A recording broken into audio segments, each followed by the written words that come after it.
Welcome sa ating 21 days of prayer and fasting. It's the time of the year again where we choose to turn down the noise of the world so we can more clearly hear the voice of God. Kaya naman as a church, we have decided na simulan natin ang taon na ito with the 21 days of prayer and fasting. We made this podcast para samahan namin kayo araw-araw for 21 days sa pagbubulay-bulay ng salita ng Diyos at sa pananalangin. Ano pang hinihintay natin? Tara, let's go!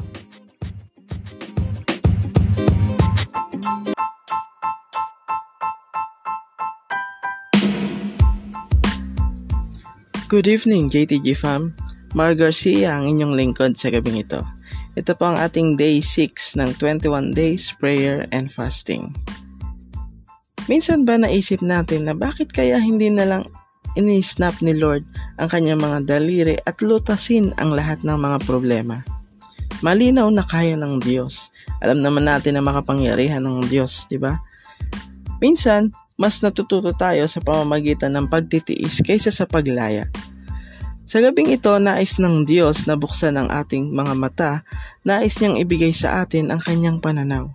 Nais ng Diyos na dalhin tayo mula sa simpleng pamumuhay tungo sa mas ganap at kasiyasiyang pamumuhay. From natural to supernatural, this is what fasting is all about. Nag-aayuno tayo dahil sa tatlong kadahilanan. Una, fasting align us with the heart of God. Ang pagpa-fasting ay isang paraan upang matiyak na ang ating mga puso ay naka-align sa kalooban ng Diyos. Now, i-check natin ang ating mga puso. Naaayon ba ang iyong mga hangarin sa mga hangarin ng Diyos? Naaayon ba ang ating kalooban sa kalooban ng Diyos? Pangalawa, breakthrough. Sa Mark chapter 9, pinagaling ni Jesus ang batang sinasaniban ng masamang espiritu at nagtanong doon ang kanyang mga tagasunod. Bakit hindi po namin, sabi ng mga tagasunod, bakit hindi po namin mapalayas ang masamang espiritu?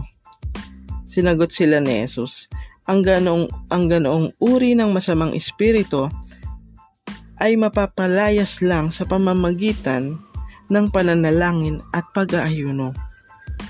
So paano kung ang tagumpay at matagal mo nang ipinapanalangin sa Panginoon ay darating lamang sa pamamagitan ng prayer and fasting? Amen? May mga hinihiling tayo sa Panginoon na matagal na nating ipinapanalangin sa Kanya, pero malay natin na ito na pala yung time na sasagutin tayo ng Panginoon sa pamamagitan ng ating pananalangin at pagpa-fasting.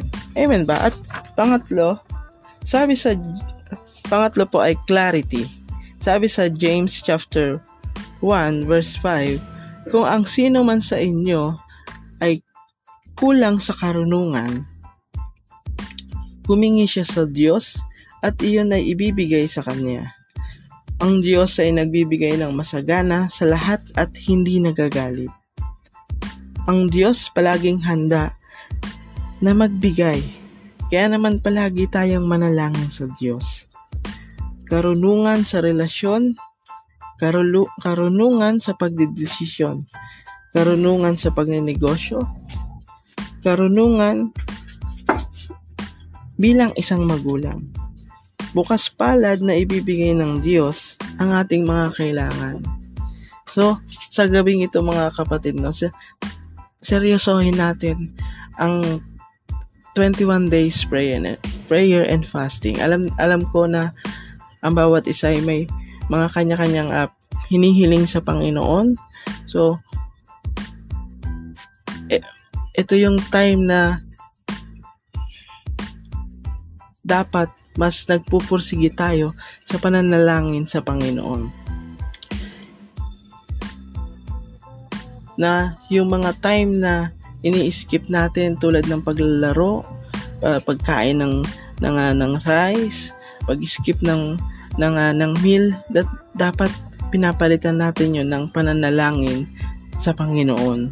Dapat nagtitake time tayo ng devotion sa Panginoon at doon tayo mas makakarinig sa Kanya.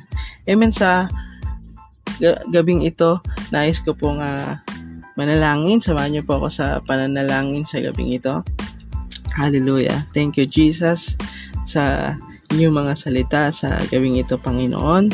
Dalangin ko minsan pa, Panginoon, samahan mo kami, O Diyos, sa aming 21-day prayer and fasting, Panginoon.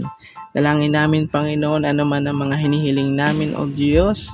Lord, ibigay mo ito, Panginoon, kung ito ang inyong kalooban, Panginoon. Salamat, O Diyos, sa wisdom, Panginoon, na pinagkakaloob mo sa amin, Panginoon, sa tuwing kami ay humihiling sa inyo, Panginoon. Salamat, O Diyos, samahan mo kami, Panginoon, sa bawat araw ng aming buhay, Panginoon. Ito lang aming samot dalangin sa pangalan ng Panginoong Hesus. Amen and amen. Ayan, God bless po sa bawat isa. Thank you po sa pakikinig.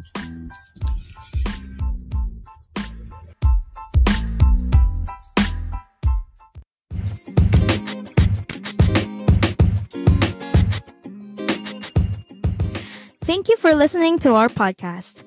If you want to hear more from us, follow us on our social media platforms on Facebook and YouTube and search for JTG Kainta Church. Have a great day. Stay blessed.